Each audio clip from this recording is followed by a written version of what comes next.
when we understand who we are and when we understand who the other person is and when we can see the magic in the other person and we don't need them to be like us and we know how to look after ourselves, so we're not expecting them to dull themselves to look after us and make us feel safe, then we get to dance with that polarity, and it's beautiful because then we get to pick up the threads that they don't. It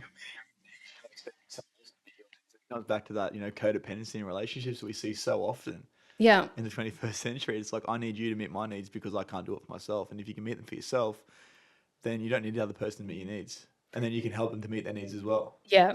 And then it goes from, codependency to like interdependency. Interdependency, yeah, of course. And that is a beautiful space because I tell you what, my partner and I have deconstructed our 20-year relationship and now reimagining it, and it is fucking better than ever. Yeah. And it's amazing, and it's because we understand this and because we see the value of the other person, and I don't need him. In fact, I don't want him to be the same, and I don't want him to do things the way that I would do them. Alrighty, legends, welcome to another episode of the Interchange podcast, and thanks for joining me, your host, Ben Lowe, again for another week. Now, before we go any further, I do have a very small favor to ask, and that is if you can please do me a huge solid and go and hit that subscribe button on YouTube and share this with just one of your friends, because as you know, the more people we get watching this podcast, the bigger and better we're going to be able to grow it, and in turn, the better guests we're going to be able to bring for you guys to give you more value. But before we go any further, let me introduce my next guest, who is Genevieve Searle, aka the Optimization Queen, who is guiding impact makers around the world to connect deeply with their biology, to optimize their body and mind, creating optimal relationships and realize their soul's mission.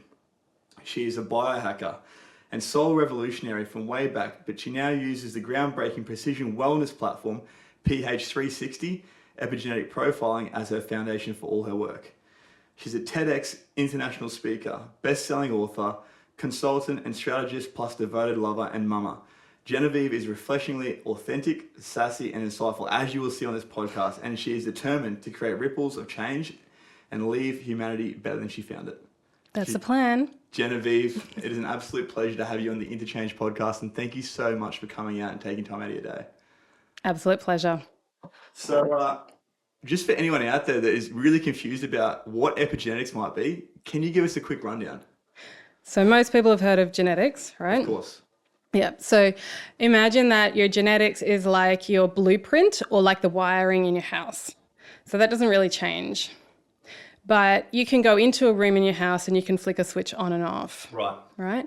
So epigenetics is the flipping of the switch. So you can turn your genes on and off. And we do this all the time because we're in continual adaptation to our environment. So when we're growing and developing, obviously we're going to be turning genes on and off as the cells differentiate and turn into specialist cells, turn into an eye cell or a liver cell or what have you. Yeah. And then those ones ideally fix and don't change anymore. Yeah. But there's plenty of other genes that need to, that are in change, and some of them change over a period of time, and some of them can change within 15 seconds. We're in constant communication. I like to call it like a dance with life. We're in a dance with life and a dance with our environment, and we're constantly assessing what's going on so that we can respond and also predict what's coming ahead. So that's essentially what epigenetics is gene expression. And we'll go into epigenetic profiling a bit later, unless you want to tap on it now. I want to jump into that a little bit later. But before we go any further into this, so when it comes to, influences on the genes, what would be things that would, influence the genes to make changes? This conversation, that water in the glass, drinking that, the light that we live under, the latitude we live at, the beliefs that we have. If you've read any of Joe Dispenza's work, he talks. Great guy. He talks a lot about beliefs and being able to change our genetic expression through, the way we think effectively. Yeah. The beautiful thing about, again, I feel like let's just briefly talk about epigenetic profiling because it's. What happens when we grow and develop, and we have our blueprint, which is sort of our optimal, what our optimal potential is. But even when, and that's our the purity of our genetic code Yes, this is like the most optimal level that we could possibly be at. that we could ever possibly be at as an individual. Yeah. Every person is still going to be different, right? Like because we have genes from our mom and our dad. Yeah. But then over time, as we grow and develop, and this starts even before we're actually conceived, it starts with our epigenetic imprints can start generations back and can be passed down the line. Definitely dive into this a little bit. Yeah, yeah. And it is a super profound topic. But even if you don't, and there's a lot of science supporting that as well. But even just looking back at our own initial existence, the egg cell that we will one day become exists in our mother's ovaries when she is at 7 months gestation in her mother. So Wow. right? Yeah. So, I'm following. But yeah. Wow. So the environment, the experiences of our grandmother, her direct experiences while she's still pregnant with our mother, is going to impact how we are. So her stress levels, her nutrition levels, the kind of environment she's living at, we're always getting this information, like, because the species wants to survive, right? So it's constantly going, well, how do I adapt to the environment? How do I adapt to the environment? And so every piece of information is taken in, and then it's either, it's worked with somehow, it's either discarded, going, oh, we actually don't need to know that, or, okay, we need to prepare for this. So all the way through all of our gestation, all the way through, the pregnancy, birth, and then as we're growing in particular, and we still we're still having epigenetic changes happening all the time. Yeah. But there's huge epigenetic shifts that happen during our development. Yeah, so when you say development, there's like the years of like 0 to 7 and then 7 through to like 18 or 21 sort of thing? Yeah, until actual growth ends. Yeah. But even after that, still epigenetic changes or epigenetic, we're still in a dance with life. So I'm not always. fucked at 31 years old? Absolutely not. Absolutely not. But there are some things that have been laid down in that, right? So you're never going to, just having a look at your body, you will only ever be able to make changes to your body within a certain bandwidth. You're not going to get taller now. You probably, you might get a bit shorter. Yeah, that's going to happen as the spine starts to crush on itself. And you'll have like a predisposition towards the amount of muscle or the amount of fat that you can gain or lose. Yeah. Right? Yeah. But it's going to be within a bandwidth. Yeah. So, and that is amazing because it means that, when I talk about, one of my things is soul purpose. Our soul purpose is actually written in our DNA. Yeah. And all of the things that we, I believe that the things that we most deeply, deeply, deeply desire to do, to achieve, to be, is actually, we're actually built for it. We're designed to achieve that. Right. Now let's pause there for a second, okay? Because this is just going to keep going. I can see it already. I'm loving this.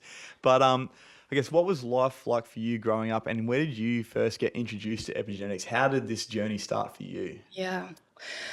Okay. Life for me growing up was actually pretty amazing. I had beautiful, beautiful parents, very conscientious parents. Yes. And I grew up on a farm in southeast Queensland. Cool. But my parents were from Sydney, so it was this weird blend. And my aunt was an entrepreneur.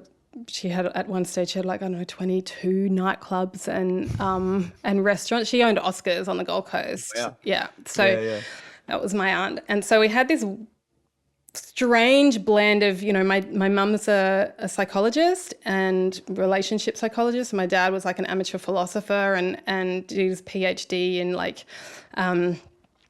economic development in rural communities around the world. And so I had this very diverse upbringing where I was like going to high-end restaurants and then swimming in the Condamine River and hey, a little bit of column B. Yeah, it's really polarized. Yeah.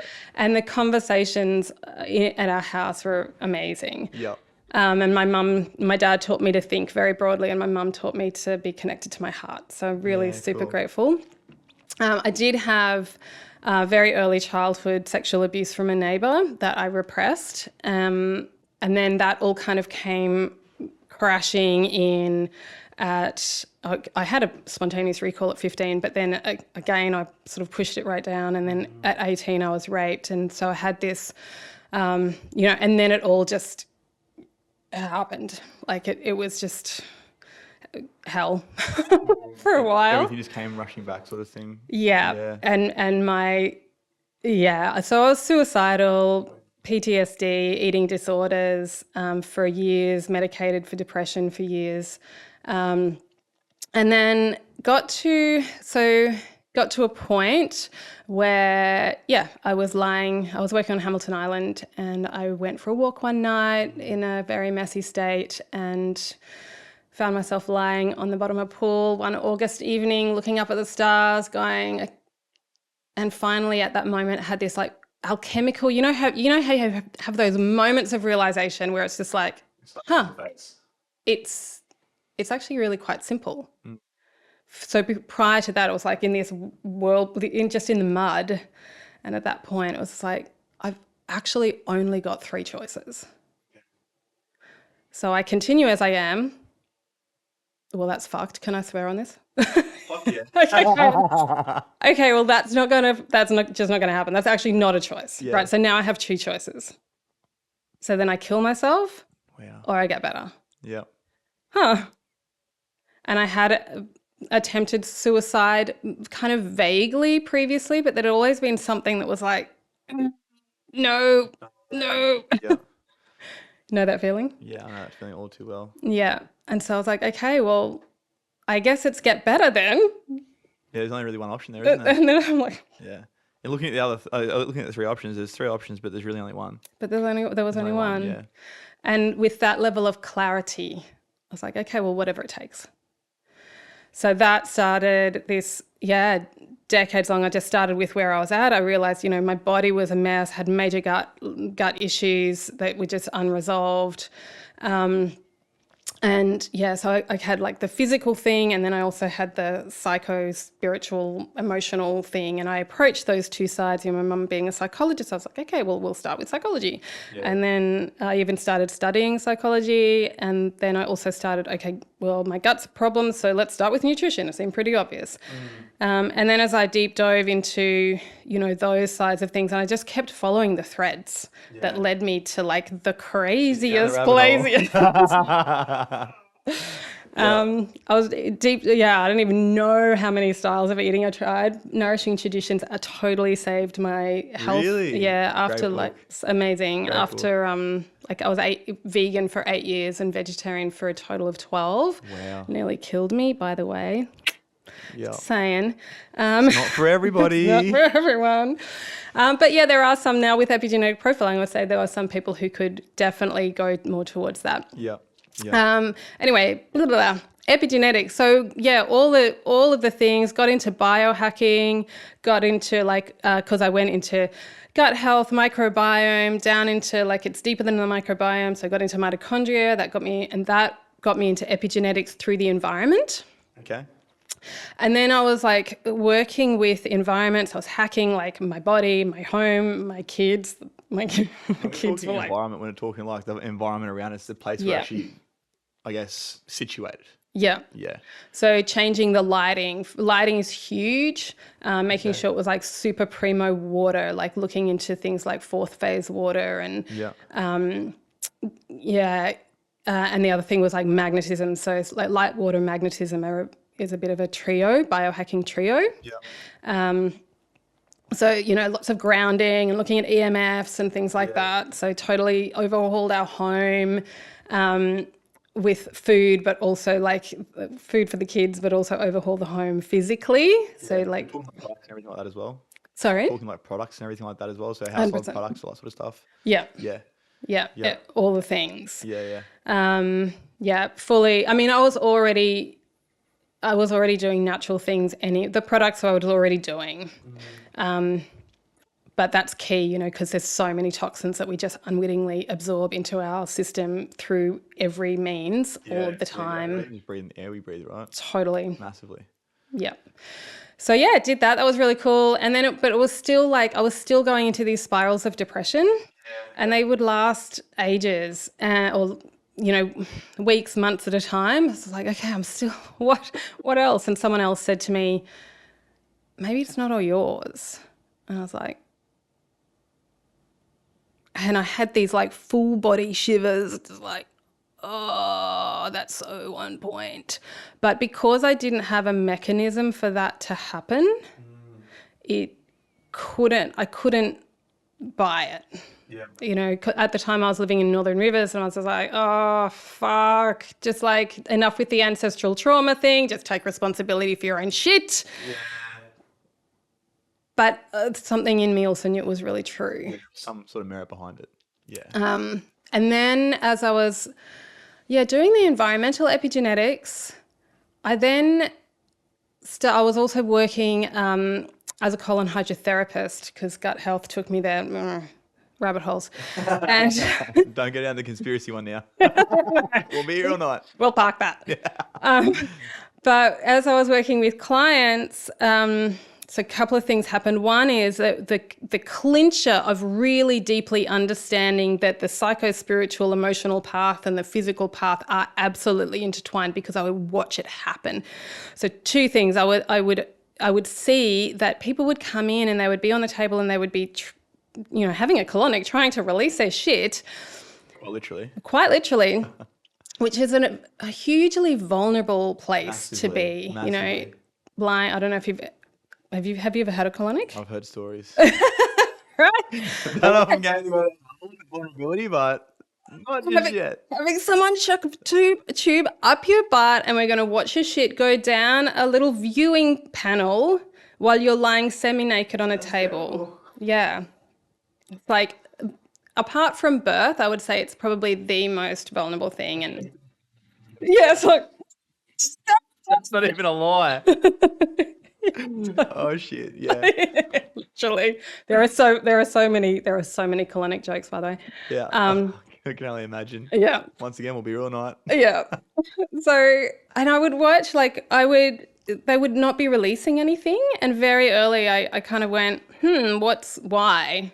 Why is that not happening? Yeah. So then it kind of happened accidentally at first. I was just talking with a client. She was talking about her ex-husband. Nothing had been happening. She'd been on the table for like 30 minutes. Nothing had happened. And then she started talking about her ex-husband, and it was like, oh, hang on. Yeah. Okay. So then once I figured that people needed to actually speak, so what would happen is I would press some emotional buttons. They'd start talking, then they start crying, and then it was like a freight train. Right, you're making them feel safe and heard and seen. Yeah.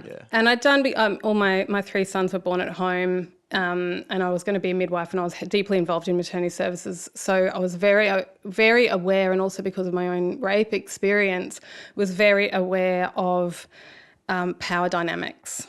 Yeah. So I was so tender with the people on the table because I knew how vulnerable they were. Yeah, of course.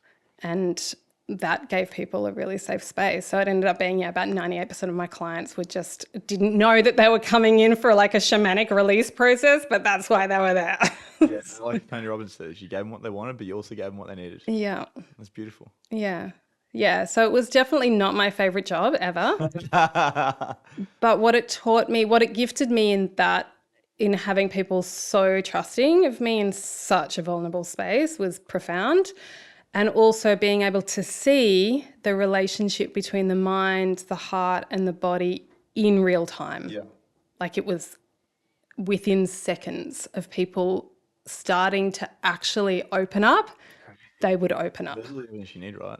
That's evidence enough to say this is actually a thing. It's a thing. It's a thing. And so it was like, that was a key piece. And then I also then started to go, because I had this thing hanging in the back of my head around ancestral trauma from my friends saying, maybe it's not all yours from years ago. And it stuck with you. And it has stuck with me. Yeah. And then as I was looking into epigenetics for environment, I went, I wonder if this is a pathway. down another rabbit hole. I was like, holy shit, yes, it is. So intergenerational epigenetic imprinting is absolutely a thing, and the beautiful thing about it, and I really love to hammer this home, and actually I write about that. That's what I write about in this book is that not only do we get passed down the trauma, but we also get passed down all of the magic, all of the gifts, all of the wisdom, all of the, we carry all of that in our bones as well. So we can get so fixated on trauma and healing and problems and pain right. That's the negative lens that we see the world through. That's literally just society for us because like you said, we still pick up the good traits from our parents as well. Absolutely. But no one talks about that shit. Yeah. We're only talking about the negative thing. Oh, my mum used to do this is why I am the way I am. My dad was like that, so that's why I am like I am. And it's true. And also, what have those things gifted you? Yeah. And like, what have the negative things gifted you? And also, what else is wrapped up in that was really, really beautiful and positive and has made you the amazing human that we all like? We're all amazing. We're all fucking geniuses. It's just understanding what kind of genius and how to work with that and how to align your life to be that, which is what I do. This is where like the epigenetic profiling comes in, right? Yeah. So when it comes to profiling, you're talking about like actually looking at people like a CIA profile. I wouldn't go, and this is why you are like you are. I can see it in you. Kinda, yeah. Can you profile me right now? So it's science. This is pure science. So it's not like human design. It's not like astrology. Yeah. It's not like Insight or Strengths Pro or, Clifton Strengths or Myers-Briggs or anything like that. They're all subjective or they're based on your birth date and astrology. Yeah. This is based on science. So to get your actual profile, we would go through a process of, we'd take photos of your body, front and side, but I would also measure you. And it's the ratio between different parts of your skeletal structure in particular that indicate what hormones were dominant during your development. And that determines who you are and how you're wired, how your nervous system works, how you physically look, how your brain works, how your gut works, what you deeply value, what you deeply desire, what your core needs are, what your core wounding is. After this, we're going to be having a good chat. Yeah, cool. So I can say just by looking at you that you would have very high levels of dopamine in your system. Yeah, sounds for sure. Right. Yeah, definitely. And looking at your pin board, I'm just like, yeah. There's a lot of ticks for that one. Yep. How much I wouldn't be able to say until, I just wouldn't. Yeah. Because there's 6 key what they call health types. Okay. And each health type is governed by a dominant hormone. But we all have all of the hormones and many more. Yeah, but we obviously have higher levels of something than the other. Yeah. Okay. So the key with the dominant hormone is when we understand which of our hormones is dominant, then we know which one that we need to focus on regulating the most. If we regulate that hormone, if we pay attention to regulating that hormone, then I reckon from my personal experience and also working with clients, I would say about 80% of our trauma is null and void. Wow. So when you say null and void, gone. Because what happens is we regulate our nervous system in our own unique way. We become very clear about who we are. We come home to ourselves in that rather than trying to be someone else. We know how to bring ourselves back to our own personal homeostasis, which is very different. Like it's different for different people and different people are going to access it in different ways. So we have to know our own pathway. And when we do that, then it's like, life's not so bad. Okay, so shit happened to me, right? I probably should look into that and understand it a bit more, but I know I'm not broken and I never have been. Yeah. So my being wired by serotonin. That's your main hormone? That's my dominant hormone is serotonin. I do also have very high levels of dopamine. Yeah. Bit of a fan of that, actually. Aren't you all? But serotonin, if you're not regulated with serotonin, what does that lead to? Like if anyone who's ever been depressed out there knows that dysregulated serotonin leads to depression. I was depressed for fucking decades. Part of SSRIs and all that sort of stuff as well, right? Yeah. Yeah. If I had known that all I needed to do was regulate my serotonin and that there was nothing fucking wrong with me, my whole life would have been different. But I went through so much pain and so much trauma because I just thought I was broken, because I wasn't able to meet the needs of my dominant hormone because it didn't match the picture of what I should need. Okay. Right? So being dominant in serotonin means I need a lot of time and space. I need to take my mornings slow. I need to be in pleasure more than anyone else, or more than most other people. Yeah. I need to prioritize that. If I'm in a state of pleasure, fucking the world is like amazing, and so is everyone around me. Yeah. But if I don't regulate that, it is not a good space to be in for me or anyone else. Oh, anyone else involved? No, Two not good. sides of the coin right there. Totally. Yeah. So just understanding that about myself, and because it's science, and this is the piece that is like, so profound, because astrology, human design, I fucking love that shit. Myers-Briggs, I think I did my first Myers-Briggs test when I was like, 12. Love it. We've lived very different lives. Just quietly. Just quietly. My psych really helped with that, right? Yeah, it was amazing. But it's subjective. And I even learnt, by the time I was, 15, I knew that I could hack my Myers-Briggs test depending on who was asking the questions. Like, who's this for? Like, I can answer it for you. Yeah. Right. This doesn't lie because it's looking at your body and your physical. Looking at your genetics. It's looking at your genetics and your epigenetics and how you've grown. So to understand this, you need to really be in your authentic self, right? You need to, because this is the thing I feel like, and this is a lot of the work that I do with people, is getting them out of the negative self and getting them away from that pretend projection they're putting on and getting back into the authentic self. But to actually do this kind of work, they need to be in the authentic self, right? They actually need to be authentic to who they are. Is that correct? For it to work. Yeah. Yeah. Yeah, because would it throw like a false positive or anything like that? Obviously, like it is down to the science, but the way that you look at someone. If it's, so this is a great question actually. So when you do the profiling, there's actually, I did it 3 times before I got an accurate reading. The first one was a free version, and that's only about 80% accurate. So it's a handy tool to kind of go, what is this? And I'm just going to do it. But if I had actually followed the recommendations of that, which were for a Crusader, which is dopamine dominant, it would have been a disaster. That's right. Is that right? My guess. You think, yeah. Okay. I guess. You could also be a diplomat, but I'd say Crusader. So this is the thing. It's We'll like talk about those 6 in a second. Actually, this is interesting. Yeah. So yeah, if I had followed the recommendations for the Crusader, it would have been bad. I would have been sick, malnourished, and fat very quickly, and highly, highly, highly stressed. But a lot of my identity is wrapped up in Crusader traits. Well, this is what I was saying before. So we have all of the hormones, and we have many more, and we, it's more about like levels. So even though I do have a lot of dopamine, it's not my number one. And if I follow dopamine recommendations, then it's a disaster.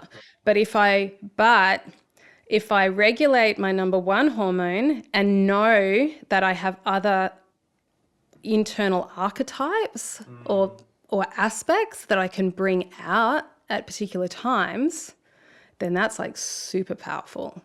Because then I can go into a different space. I'm like, all right, whose turn is it today? Okay, it's like, let's go. That's Patricia.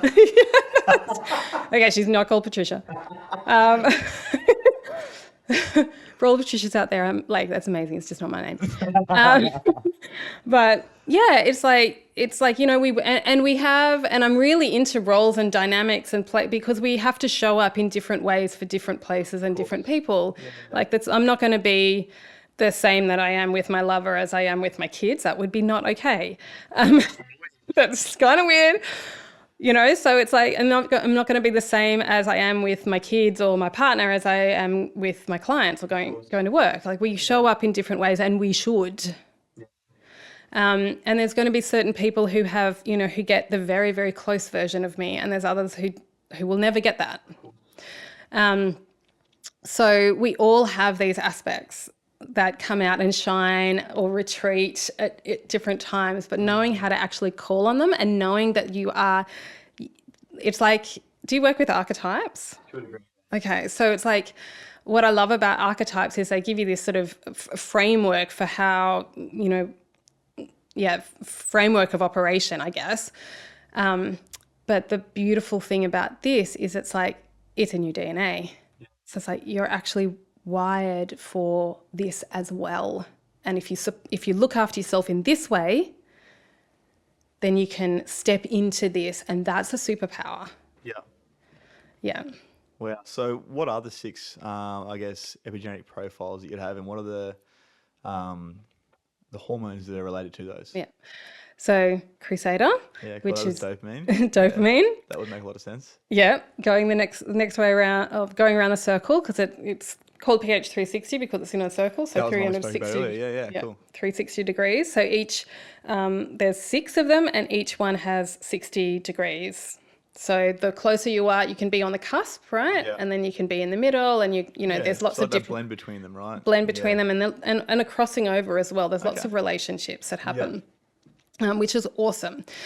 So the next one around is activator, which is ACTH, or adrenaline and testosterone. Then connector, which is oxytocin.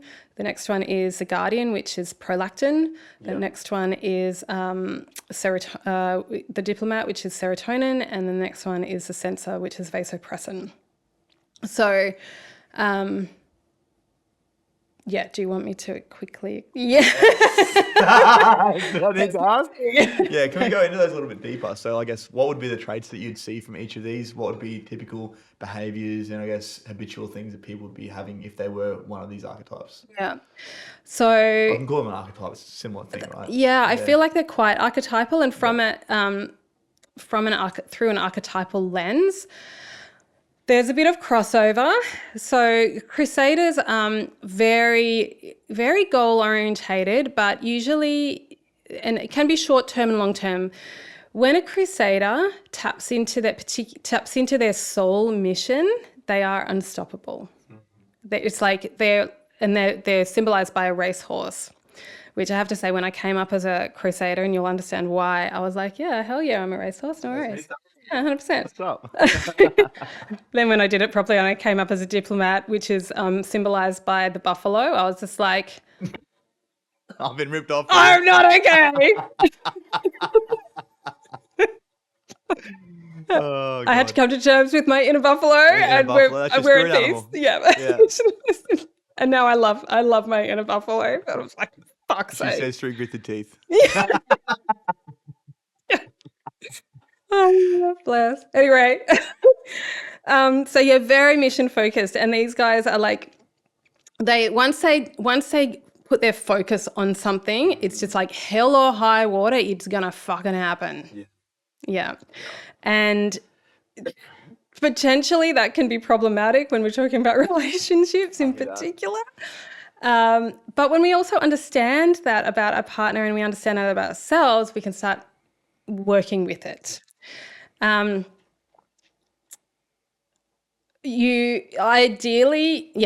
so that's kind of the core thing. Yeah, very mission focused. And you can imagine that, like, if you're going around in the Sahara Desert, or, you hunter-gatherer tribe, period, and you haven't eaten for days, and finally you find a tree to sit under, get some shade, you sit down, you rest, you're absolutely fucked. And you lean your head back on the tree, you look up, and right up in the top branches is one orange. It's like, doesn't matter. I'm getting that fucking orange. And not only are you going to get that orange, and dopamine will get you that orange, but dopamine will also go, right, where the hell was this tree? Okay, where did I come from? Where's the sun? Like, it's like this spatial awareness and memory that it's like, I need to understand where I'm at so that I can remember this, because I am coming back to this orange tree. I want that one orange again and again. Yeah. So that's that piece. And it's, that motivation to achieve, the desire to achieve. Like innate ability to just drive yourself. Yeah. And often the process as well is just as much of the joy. Yeah. And actually, I think when we understand that is a piece for dopamine, like that dopamine actually enjoys the process, because sometimes when we're really like diving into the dopamine, we're following the dopamine urges and following the mission, the actual achievement can be a downer. Yeah.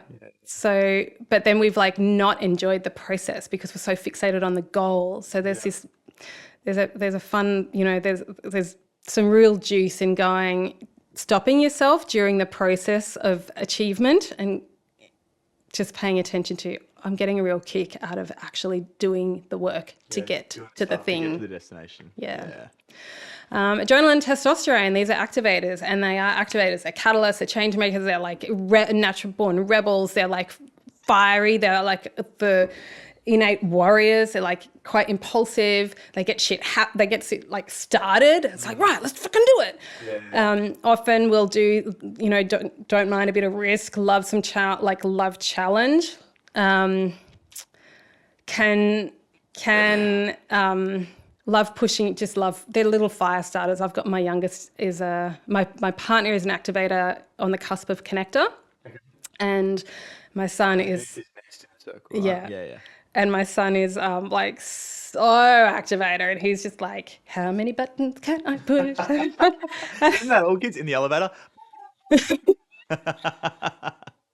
Until I got this about him, I'm just like, man, I love you. I always loved him, but I was like,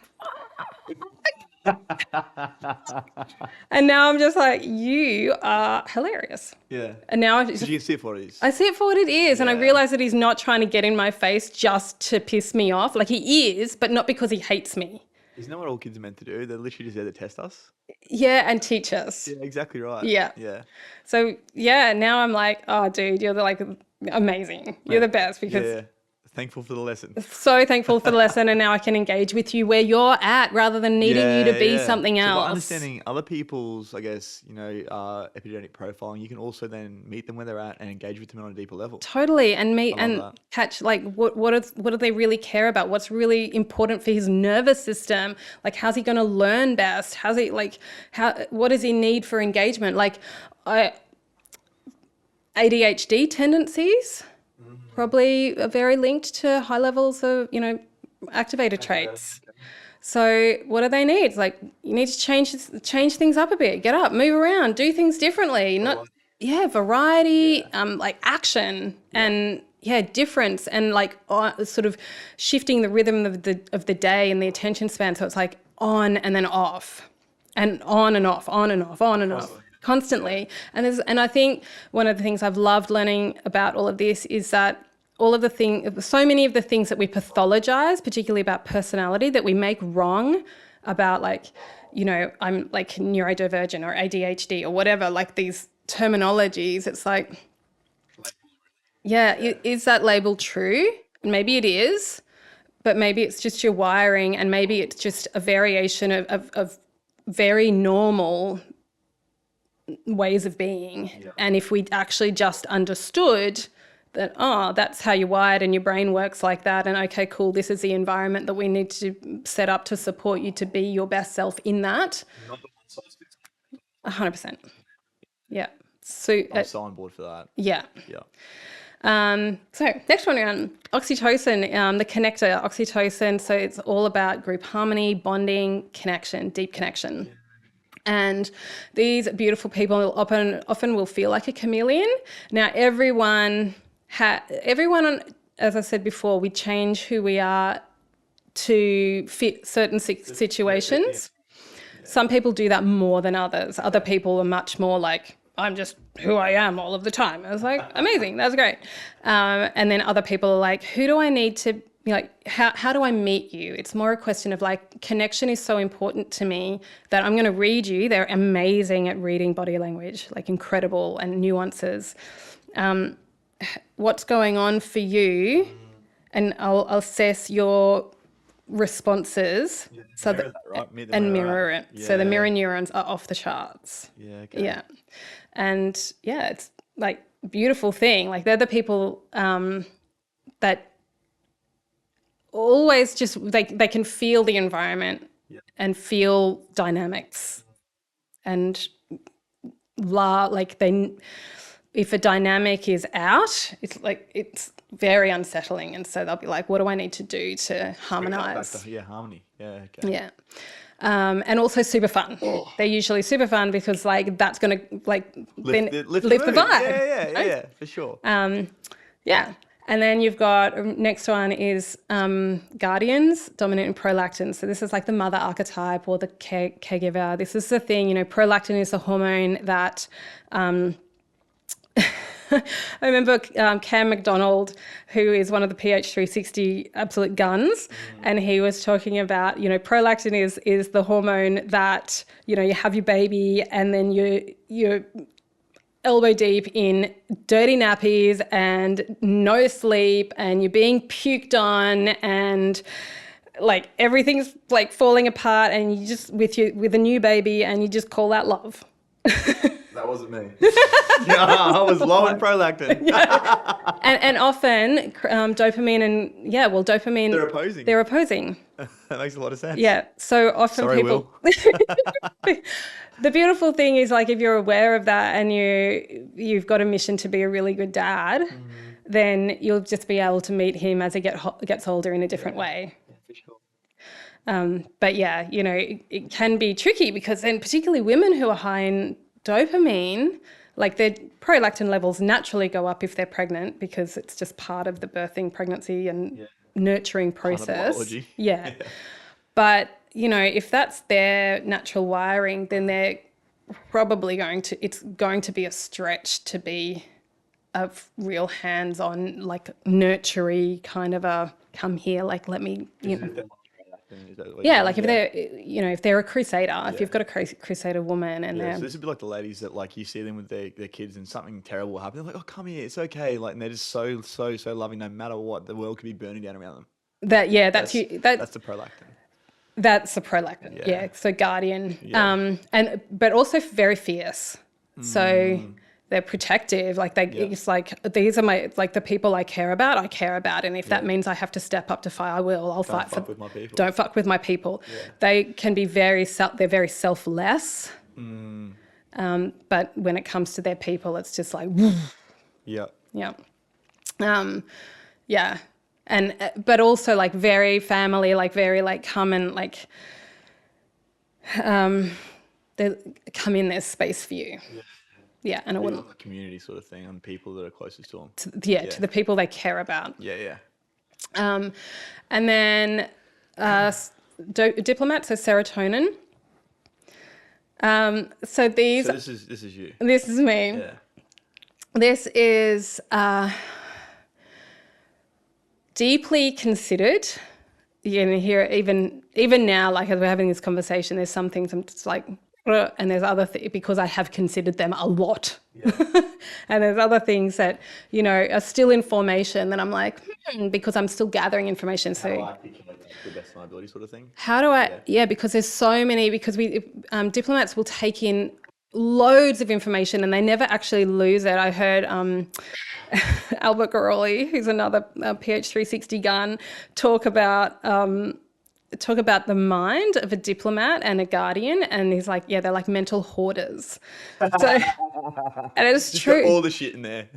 It's true. And so the flip side of that is that if there's not enough time and space in their outside world, because there's so much in there, it can get overwhelming. It can lead to paralysis, like analysis paralysis. Yeah, of course. Yeah. But their depth of seeing patterns and understanding nuances and connections, and this is like, you know, my rabbit holing and going, hang on, everything is connected, and oh my God, and where's this, and how's that linked to that, and here's this like, this is how like colonics are related to my grandmother. Yeah, so much so. Yeah. So just bringing it all together and making sense of it. Yeah. And also like in their natural environment, in their natural state. What, the buffalo? Like the buffalo, where everything's chill and easy, and like we're getting plenty of sunshine and around in nature, and it's beautiful. It's super helpful, super like generous, naturally joyful. But I tell you what, a diplomat who is lacking those things is depressed, morose, can be quite like can stonewall. Like, man, I can do Ice Queen, like freaking nothing else. Rest in bitch face. Oh lordy. And people are like, but often what I find is I can put off that, I can give out that impression of being, I can give out an impression of being really angry, but really what it is like I'm so full that I'm actually just creating energetic space, but just like I'm not open, there's nothing, don't come near me. Yeah. But it's not that I'm necessarily angry at people, it's just like I'm just processing hard here. Yeah. Taking it all in. Taking it all in. And then vasopressin. So these guys are often... What's that one again, sorry? Vasopressin. So one of the jobs is to regulate the water in our system, but also it wires us for vigilance and data. So have you heard of, you probably have, of like endomorph, ectomorph, mesomorph? Yeah. Okay, cool. So sensor and Crusader are ectomorphic. Activator, connector are mesomorphic. Yes. Okay. And Guardian and Diplomat are endomorphic. The Guardian is pure endomorph, the sensor is pure ectomorph, and the activator is pure mesomorph. So, and then the others are blends. Yeah. And yeah. And so being pure ectomorphic means that their dominant system is their brain and their nervous system and their skin, and they're because they're not super robust or highly agile and, assertive, or well, they can be very assertive, but they're not highly, their physicality is not super strong. So these are the people with very fine bone structure. So because of that, their superpower is in their brain and their nervous system. Yeah. And to have a superpower that's your brain and nervous system means that you have to pay very clear attention to what's happening in your environment, because if you're threatened physically, you are not going to be okay. You're not going to be safe. Someone else, someone bigger and stronger and faster than you is going to win the day every time, unless you can be aware of your environment and predict what's going to come first. And so they're constantly taking in information, always analyzing, and so for this reason, they love order because it creates a level of safety. So they're super precise. They're the kind of person that you would absolutely hand something to for editorial or just to read, and then they'll come back with, you missed a comma here. Dot your I's, cross your T's. Yeah. So amazing when you're looking for fine detail. Yeah. And often very highly intuitive as well, because they're also picking up on energy as well as facts and that's due to data. the nervous system, right? Yeah, it's like somehow having such a focus on it. Yeah. It's like they've got a really strong antenna. Yeah. And they're also often, depending on where they're sitting, if they're very close to the Crusader, maybe a little bit less so. They might be a bit more kind of logical, linear, and maybe less artistic, but they can be quite artistic. So you can imagine like the quintessential artist that's fine boned and wearing black and and has this like amazing and then it comes up with incredible art. Yeah. That's a superpower. Yeah. Or creating systems out of things, because that creates order.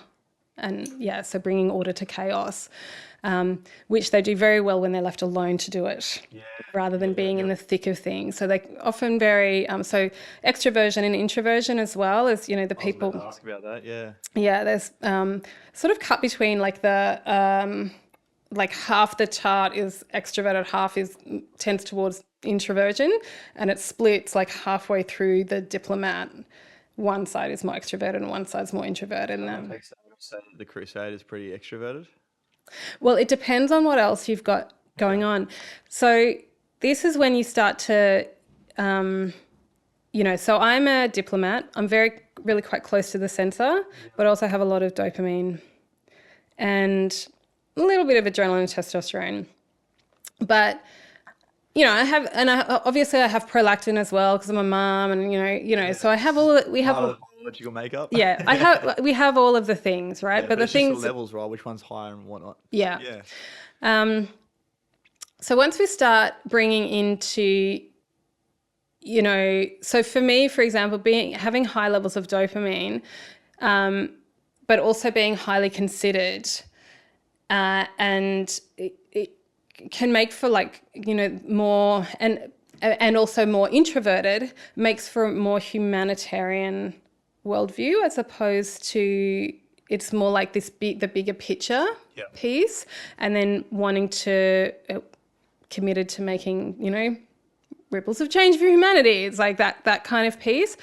The real heart-centered Crusaders often will have quite a bit of dopamine, a bit of serotonin as well, like a bit of diplomat, or they might have some connector as well. So I would say if there's like a level of connector, like a level of, you know, high levels of oxytocin, then they're probably going to be the more gregarious Crusaders. But also that kind of, like they can be quite, outgoing, friendly, playful, like, but only really if it matches the mission. Okay, So they're not time wasters. It's got to be in alignment. It's got to be in alignment. It's just like, if this is part of the path, then 100%. But if it's going to take me away from the path, then it's wasting my time and I'm not here for it.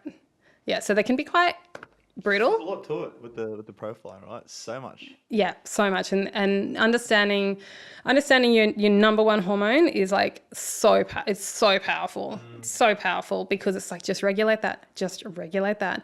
And the technology I work with comes with an app. So you get an app that gives you direct information, very, very personalized, specific guidance across 6 key areas of life. So food, right down to like a full foods list that changes seasonally based on where you live. Like not only, you know, it's latitude based, it's also seasonally based, so it updates. And you also get to update your profile, so you can re-input your data as you make changes to your body and changes to your lifestyle. That you do every 6 months or something like that? It's measurements. Yeah. Oh, really? Yeah. Yeah, okay. So you just like re-input the data and it'll like update your profile. Yeah. And last year I had a super, super stressful year. My partner, I've been with my partner for 20 years, amazing human. Yeah. And last year we had to do a major deconstruction of our relationship, and I honestly thought it was devastating. I thought it was done. Yeah. 3 kids, three sons, and All boys too. all Mum's got her boys. hands full. Yeah, they're 19, 16, and 13 now, so okay. it's not as hands fully as it used to be. Yeah. But yeah, it was super devastating, and it was actually PH 360, and because I was kind of out of resources. I was like, what the fuck? We've been best friends and lovers I've known him since I was 12, and like, what the fuck's going on? Yeah. And it was actually through diving into our profiles that I realized that even though I'd had a mum that was a psychologist, and even though I'd been doing personal development for 20 years, and even though I was, you know, I'd started studying psychology myself and had done like 1,000 different, you know, rebirthing retreats and spiritual work and blah, blah, blah, blah, blah, blah, blah, like everything you can think of, I did not know myself or my partner anywhere near as well as I thought I did. Anywhere near it. And it was through the profile that you were really able to figure out who you were at your deepest level. Yeah. Figured out what's the core wounds? Yep. What's my core wound? What's his core wound? Like my core wound is around self-worth. Serotonin, of course. It's like serotonin, we need more pleasure in our lives, and the world is not built to support people who need more pleasure. The world is built to fucking go. So there's something inherently wrong with me if I need more pleasure than everyone else. Yep. Does that just make me a lazy, like... Yeah, you don't fit in the box, right? I don't fit in the box. Yeah. And so... And, you know, and there's loads of other things in that as well. But, but that's a core wound of people that are serotonin dominant. Whereas if you're adrenaline and testosterone dominant, then the core wound is often around too much. I'm too big. I'm too much. People can't handle me because they're intense. Like they're like, or I'm not good enough because they're also. So opposite ends of the spectrum there. I'm too much. I'm not enough. Yeah, it's I'm not good enough. So it's about like so dopamine is around it's always around achievement. It's like nothing I ever do is good enough, or I'm not recognized for my achievements. Yeah. That kind of stuff. Yeah. But activators are inherently competitive. So it's like they always want to win. Like everything is a competition. This is great to know with my sons. It's just like everything's a competition. So I like the way I motivate him is like make it a competition. And he's just like, fuck yes, I win. I'm always going to win. It's like, okay, great. What do I win? Nothing. You just won. We know that you won and you are the winner and you're the best. Yeah, it's like the praise. That's enough. Great. Yeah. Yeah, and then he's also, because he's right on the cusp between the two, so the core wound of oxytocin is something around being not lovable. I'm not lovable enough. Yeah, okay, gotcha. Yeah, or my love is too much.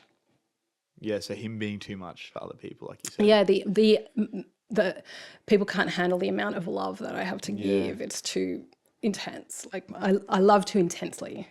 It's deep, eh? It goes so far. Yeah. So if we were to move away from the epigenetic profiling for a second, I think when it comes to epigenetics, or I've never heard of profiling before we spoke just now, and apart from obviously my housemate talking to me about it, but when I've heard of epigenetics, it's like, disease, chronic disease coming from like generations before and that sort of stuff. Can we touch on that a little bit? Mm-hmm.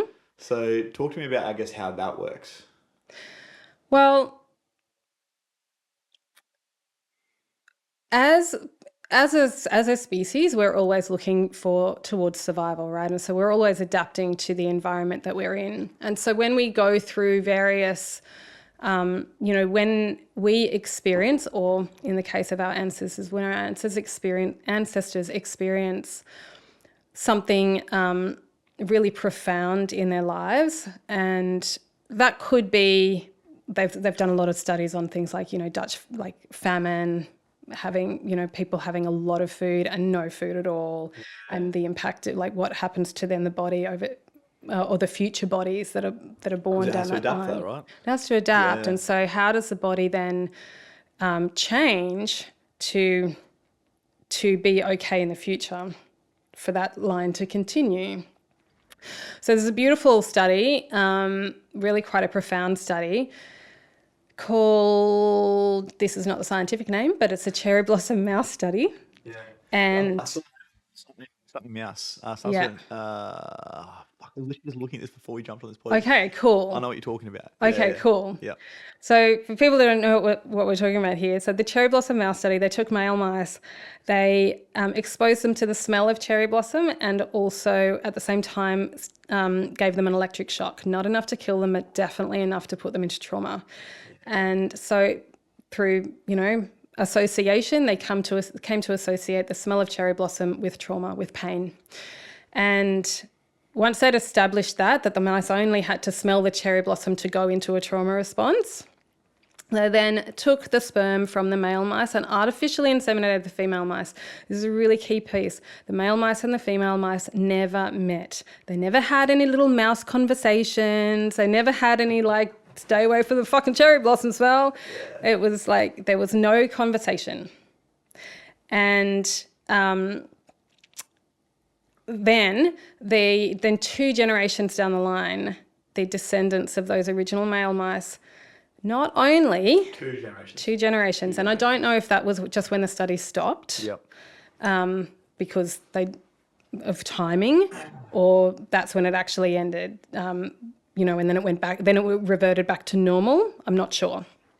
But at least 2 generations down the line, not only did those future generation mice go into a trauma response at the smell of cherry blossom, but they also had more olfactory neurons, so smell neurons to detect the particular smell of cherry blossom. So they actually genetically mutated to be able to pick that smell up to protect themselves. Yeah. Crazy. Yeah. So there were, physical adaptations, and smell is really interesting. Like we know smell's so profound for like memory recall, and if we smell certain things in our body, there'll be epigenetic changes that happen in our system because we're recognizing certain things, and so we're preparing for how to deal with that. Is this something that we eat? Do we need to get our digestive hormones and system activated? Well, it wasn't me. Lucky we can cut that out. We were at 58 minutes, Okay, amazing. So our sense of smell is a super interesting thing, right? And they call it the lock and key sort of system with our olfactory neurons. And what that means is our smell neurons don't just smell all the smells. They only smell certain smells. Fine-tune that stuff for us to only smell those certain smells. So all of our olfactory neurons will detect, like there will be some that will detect these particular smells and some will detect these particular smells.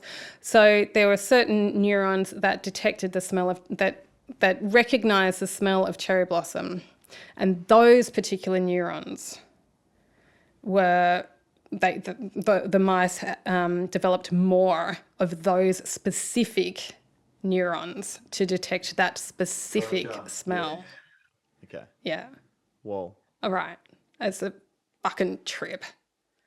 So then I think and I like to think about like, oh, what are they're like little love notes from our ancestors, because, you can imagine those descendants of, the second generation descendants who've never met granddad, who's, gone, oh my God, don't smell the cherry.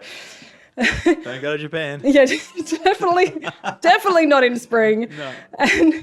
But they were, so these poor little mice are just going, I fucking don't know what it is about cherry blossom, but that shit freaks me out. I just hate them. They're terrifying. And they're like, dude, it's just a flower. It's like, oh, it's not just a flower. It's scary. Right? So the confusion in the system, because we've been passed on this genetic imprint that's like, stay the fuck away from these things. Yeah. And then that impacts like how we then relate to the world and how we, how our nervous systems relate to the world. And we can go into, we can have like we can have things that we smell or see or, experience, and they just automatically make us feel good. And then we can have certain things. Yeah, it's just a feel good. And then there's other things that just do not feel good. And we're like, I don't feel right about this and I need to get out. I say something, we feel triggered. It's not even from us. It's from a previous experience that our parents before our parents might have had. It could totally be that. Yeah. And it's all of the things. Yeah. Because we have our ancestors and we have our own upbringing, and then we have our own sort of developmental, environmental modifications, I guess, and then we also have our own life experience. So it's multiple layers all happening at once. Like an onion. Like an onion, yeah. Yeah. And I guess this is the thing, because I was working with people for, prior to getting into epigenetic profiling, I was working for a number of years with the environment, like helping people kind of biohack their bodies, mostly through light and also colonics and nutrition, but also EMFs and water, things like that. And what was I going to say? It was fucking profound, Ben. It was so profound. Oh, I'm here for it. I'm so here for it. We've got time. We've got time. Yeah. So, you're helping them to biohack their bodies. Yeah, so prior to getting into this, so I was doing that, and then I was also, because I'd learned about epigenetics, but I hadn't found epigenetic profiling. And so I was helping, I knew there was something with epigenetics, and I knew that if we cracked the epigenetic code for people, then that would solve heaps of stuff. But I didn't have this like super precise, personalized technology that just is a game changer. It takes the guesswork. Yeah, it just takes the guesswork because prior to that, I was basically throwing shit at the wall and seeing what stuff. So doing Isn't that what most GPs do? Totally. It's like, this should work for someone. Yeah, if not, we'll give you another pill to come on the bell curve. It works somewhere. Yeah. But I was also helping people with intergenerational epigenetic imprinting. Like, how do we reprogram those imprints? So obviously we have this imprinting, we have these things that we've picked up from generations before. How do we actually start to attack those, or not even attack those, but overcome those to rewrite our own stories? Yeah. How do we reimagine? Yeah. First, I would say figure out how you're wired so you can regulate your nervous system, because when you can regulate your nervous system, everything becomes a shit ton easier. Once again, I guess see where the dust settles, then see what's left after that, right? Right. Yeah, okay. And then it's like, then you can approach the hard stuff too. Yeah. So it's like, okay, yep, that's hairy, but it's all right. I'm regulated, and I know, and I've got pathways to re-regulate if I get dysregulated. I've got ways to come back. I know how to look after myself. Okay, now I can deal with the big stuff. And then, so that's the number one thing. And then, which one you are. yeah. And how to work with it. Yep. And then the next piece is, so I would just teach people how to reverse engineer. So the way imprints are passed down is either through repeated patterns of behavior or repeated experiences. So it's like, that your ancestor did the same thing over and over and over and over and over again. So your system goes, well, clearly that's important. I'm just going to do that over and over and over again. Like, that's, yeah. Or they've had a massive, intense experience, could be good or could be bad, but just something that shocks the system that makes them pay attention. It's like, and from that day forth, I was never the same, one of those experiences. Yeah. So, okay, how do we reverse that? So reverse engineer that. So the way I was doing that was I was guiding people through ceremony and ritual and teaching them how to do that for themselves. Yeah. So, or reprogramming through ceremony. So not necessarily, so some of it's about release stuff, but a lot of it is how do we move forward with this? Like how do we override the system? Yeah. And I've had like some of my personal experience. I found out quite late in life that when my mum found out she was pregnant with me, she was going to terminate me, because I totally get it. She already had 2 kids. She was totally overwhelmed. She's a diplomat as well. It was like, oh, life was hard, and the idea of having another baby was terrifying. But there was something that stuck with me in my body. And I remember just naturally dropping into this like really deep meditation one day. It was almost kind of by accident. Just like in the flow state, all of a sudden just pure bliss. Yeah. And in that, I was in my brain and I backtracked through my neurons. It was like this little light going through my neurons, and I could trace back I had this vision, and I could trace back to that moment in time when my mother found out that she was pregnant with me and the experience that she had of that discovery. And then I just replayed the story over and over and over again in my head to rewrite it, that when she discovered that she was pregnant with me, that she was elated instead of terrified and disappointed. And yes, you changed the process yourself. Yeah, so I changed it in my own mind. Yeah. So because I'd had that experience, and I was like, okay, how do we set this up for people so that they can do the same kind of thing? So ceremony is an amazing way to do it, because a ceremony really is just basically creating an environment to give something a level of importance. Yeah, space for that thing or that person, right? Yeah. And I mean, but we have like wedding ceremonies, for example. Like we have ceremonies all of the time, and they're these, with your wedding ceremony, you want it to be like the best day of my life, right? So you're creating, you're changing the environment, you're changing the flow of the day, you're bringing in all of these, different sights and sounds and smells and all of these things to create an environment so that it's a memorable occasion. Yeah. So basically when we hack our senses, like we change the visuals, we bring in these beautiful, pretty lights, and we, put on this beautiful music, and suddenly we're paying attention, because our system's like, well, this isn't no normal day. So it's like when we hack that, when we're like, okay, well, how do I change my environment to create an environment, or to create the situation or the experience that can override and reprogram. Yeah. So it was that. And then the next piece is, so that's the big experience, but the next thing is like the repeated habits over time. So that's integration, and that's just ritual. Ritual is intentional, repeated. Yeah. So ceremony really is just a big experience that works with the subconscious mind. Ritual is just repeated habits intentionally crafted for that purpose. Yeah, broke down like that, but it makes a lot of sense. Yeah. Yeah. And then, if we understand that process, and it's like, okay, well, I've got this thing going on. How do I create a ceremony that's going to either override that, system, that software, or,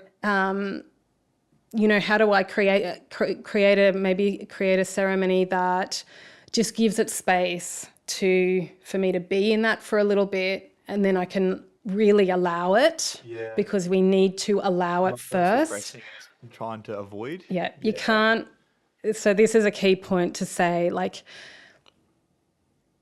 it's one thing to be really focused on moving forward, but if you're moving forward in denial, you're never going to move forward. You always got that backpack on there. Yeah. So the first thing is like actually being with it, sitting with it. And that's often what my colonic sessions were. So it's like, let's just sit in that shit for a minute. Literally. And be okay with it. Be okay with the fact that, and I'm sure you've worked this out as well. Everyone's traumatized. Every single one. Everyone. What triggers traumas and insecurities. Yeah. Unless you're born on a test tube at the age of 25 and didn't have a childhood.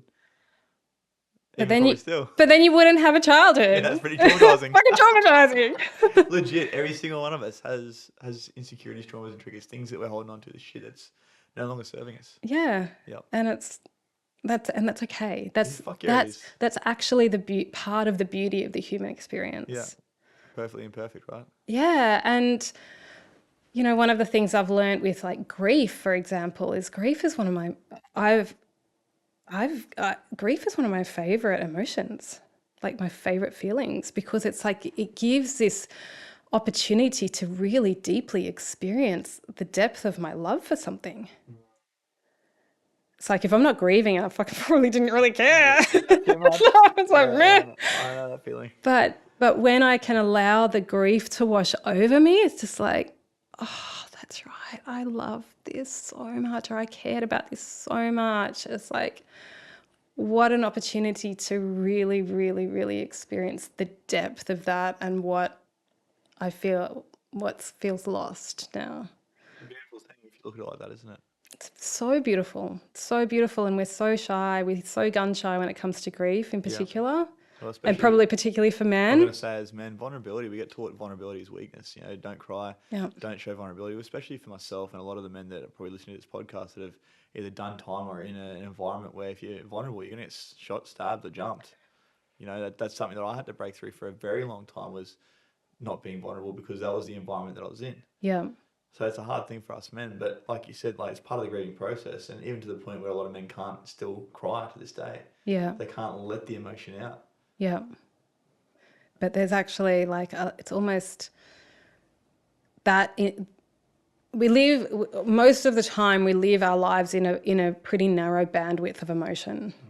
And so when we really have these opportunities to dive into emotional intensity, it can be really intimidating, but it can, when we're safe to do it, and if that's, creating safety with someone else or just creating your own personal safety to allow for it, it can actually be really delicious, because my belief is that we come to this world to experience the full breadth of what it is to be human. Yeah, that's everything that comes with it. All of it. Yeah. It's all of it. And, no mud, no lotus, no rainbows. It's like those are the extremes, and the extremes are what makes life interesting. Yeah. I love that. It's crazy. So let's talk a little bit about your book. Is this the sort of stuff that you cover in your book, Women Gone Wild? So Women Gone Wild, I am a co-author. There's 22 other women in that book. Yeah. And this is sharing stories that you, I guess, have lived through. Yeah. And this one in particular, so it's the first part of a series. So Wild is, and this is the W in Wild, which is wealth. So they're about to release Intuition next year, Wealth, Intuition, Leadership and Diversity. So each year they're going to be releasing a new book with a bunch of new authors, some repeat authors. So I write about ancestral wealth and basically the wealth that we carry in our DNA, the treasure trove of riches. Yeah. And when you refer to wealth, what are we talking about there? We're not talking obviously riches. We're talking about the wealth of life. The wealth of life, and what we inherently carry, what we hold, what our genius and our potential is, like how to unlock our own unique purpose and genius, and to really be able to see our unique genius for the genius that it is. We have these predefined ideas of what fits into genius or brilliant or amazing or high achieving or whatever. But By the world. 100%. Social norms, all that sort of shit. Yeah, we've got to look a certain way. We've got to behave a certain way. We've got to earn a certain amount of money. We've got to drive a certain car. Thanks, Instagram. Yeah, totally. Or we flip against, you know, we get ourselves into a certain niche and we kind of polarize against those things. Yeah. But Back to the compliant defiant, right? right. Power struggles. Totally. Yeah. And the internal power struggles that we have around those things. It's a fucking head fuck. But you know, when we understand how we're innately wired and who we are and what and the magic that we actually have that's our very own, that no one else has. And we can really embrace that in its uniqueness, even though it doesn't look like somebody else's that we might hold in very high regard and be like, oh, I wish I was like that. It's like, well, you're not. Yeah. And that's actually great. There's nothing wrong with that. And there's nothing wrong with that. Like my partner and I, polar opposites. We're almost diametrically opposed, which in a relationship is awesome because it makes for a juicy relationship. And Could I imagine? yeah, right. It's like you want to be with someone different, otherwise it's fucking boring. Otherwise it's a housemate, you know? Legit, yeah. But then you get life and kids and bills and trauma and work and all the fucking things. Bills and trauma are under like the same category, right? Totally. And then life gets hard and suddenly the things that were really endearing when you first met, it's like, oh man, I love that about them. It's so different and interesting and I don't understand why they do it, but it's so like magical and now it's just fucking annoying. And would you stop that for God's sake? Stop doing the thing that I fell in love with you for. Totally. Happily married. But when we understand who we are and when we understand who the other person is and when we can see the magic in the other person and we don't need them to be like us and we know how to look after ourselves so we're not expecting them to dull themselves to look after us and make us feel safe, then we get to dance with that polarity and it's beautiful because then we get to pick up the threads that they don't. It comes back to that, you know, codependency in relationships that we see so often. Yeah. In the 21st century, it's like, I need you to meet my needs because I can't do it for myself. And if you can meet them for yourself, then you don't need the other person to meet your needs. And then you can help them to meet their needs as well. Yeah. And then it goes from, codependency to like interdependency. Interdependency, yeah, of course. And that is a beautiful space because I tell you what, my partner and I have deconstructed our 20-year relationship and now reimagining it. And it is fucking better than ever. And it's amazing. And it's because we understand this and because we see the value of the other person and I don't need him. In fact, I don't want him to be the same and I don't want him to do things the way that I would do them. Yes, I had to like step back and go, how do you do it? And why do you do it like that? Like I had to get a level of understanding, but now I understand why he does those things, right? Yeah, but now I understand it and it's just like, cool. That's awesome. And so, and also we're so generous now with like, I don't need to do the things that I suck at. Like, this is your wheelhouse and I am going to, You do that shit, I'll do this stuff that I'll enjoy. And how do I support you to do that? Yeah, of course. But I'm not going to, I don't need to take it over and I don't need to diminish you to make me feel better. Oh, there's so many in the masculine feminine dynamic realm around like, that's another podcast when you talked about what the courses that you're building. I'm just like, yeah. It's ridiculous. I'm loving this shit. The being a mom, coming from like rape, trauma and intergenerational sexual trauma as well. So my grandmother, and I write about my grandmother's story in this. And then being the only daughter, so I had 2 older brothers, and then having 3 sons. So it's like I've had this really interesting, I've been surrounded by men my whole life that I love, and yet it was also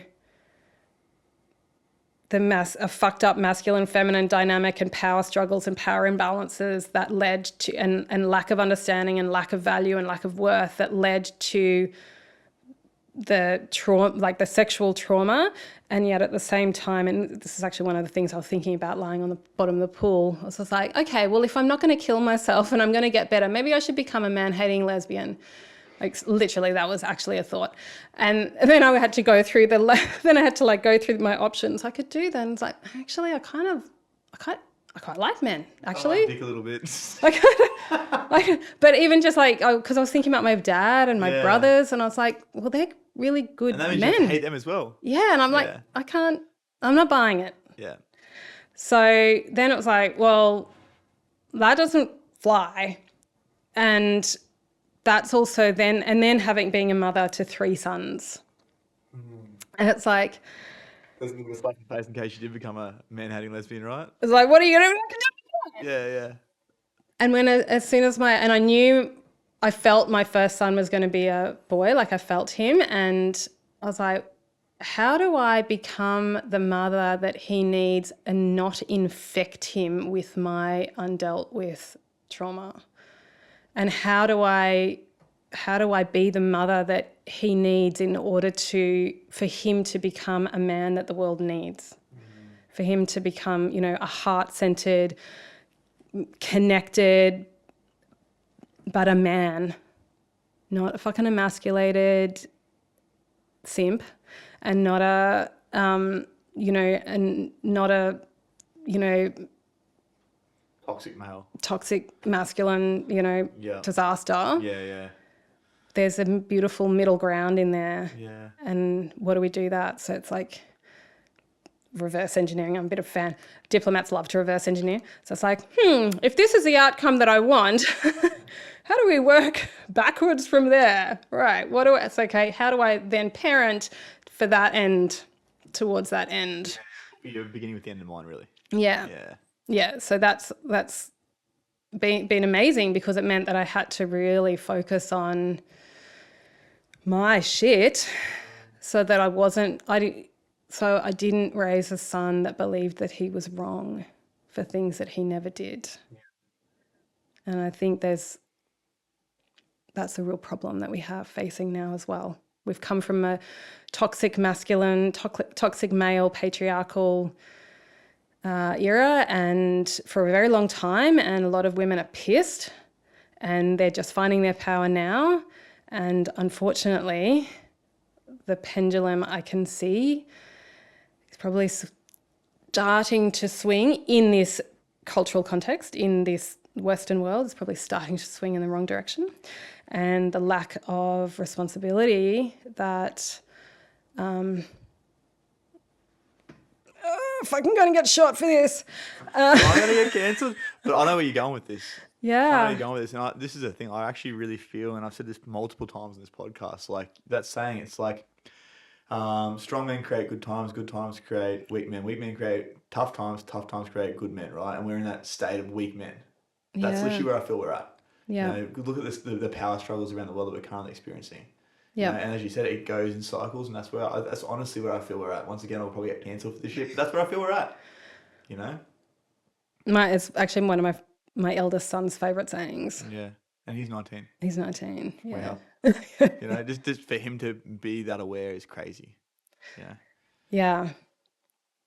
Hot tip, I'm just going to throw that in there as part of like the reverse engineering. And if you're thinking about having kids, just be prepared to parent them intensively for 20 years, or please don't bother. Yeah. Legit. Please don't.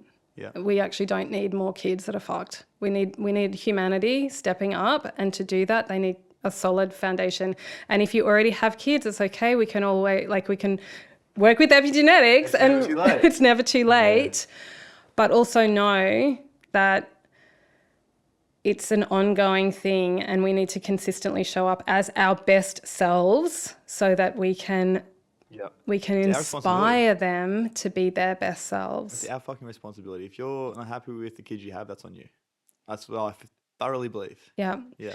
And the beautiful thing is that PH360 has a parenting program, so you can do an online parenting course for parenting children based on their different dominant hormones. I love that. Now, G, I've really appreciated you coming on, and I could literally sit here and just talk about this all night. But a couple of questions I do want to ask before we go is, where do people go to find out more about PH360, or even just epigenetics? Where would be some resources that you would recommend for people to go and find out more about this? Because this is fucking phenomenal stuff. Yeah, it is game changing. We can totally put these in show notes. Yeah. Yeah, I'll just put some links in the show notes to go straight to PH360. We can put it in, like, they've got a relationships course, they've got a parenting course, so we can put that in there. That'd be the best place to start. I feel like the stuff that, Joe Dispenza talks about and Bruce Lipton, it's awesome. But I still think they're actually throwing shit at the wall because they haven't got the personalization that this provides. That's really like entry level when it comes to talking about epigenetics, is sort of what you're getting at, right?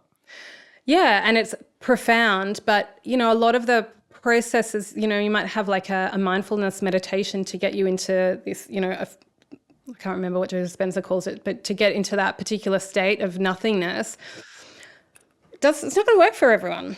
You should try and get an activator to do that meditation. So it's like, But if you give them another pathway to get into a similar state, which will, but that brain wave, their brain waves function differently. So their state of homeostasis is going to look different. Their flow state will look different. But that flow state is still going to lead them to magic. Yeah. Right? So it's when we know how to personalize and we aren't making ourselves wrong for like, I can't sit there and meditate. It's like, dude, don't even bother. You're not supposed to. Like it's...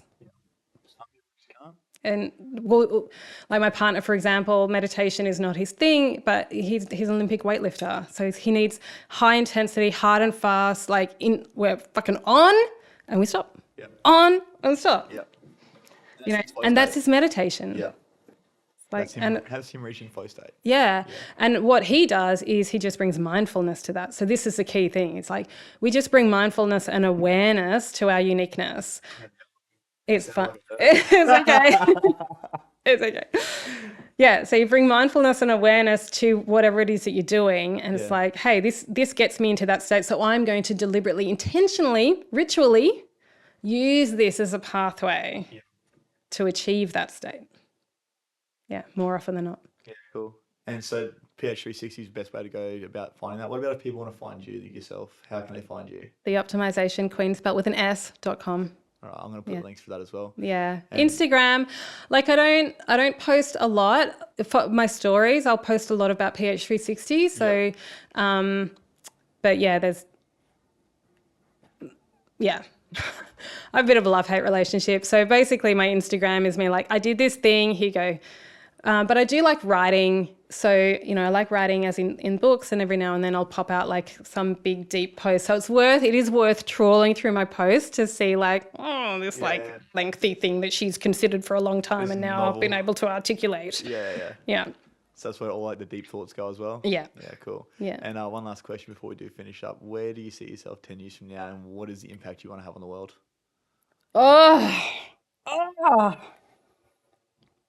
Juicy. It's so juicy. Where do I see myself 10 years from now? Fuck, 56. All right. 56. What am I doing at 56?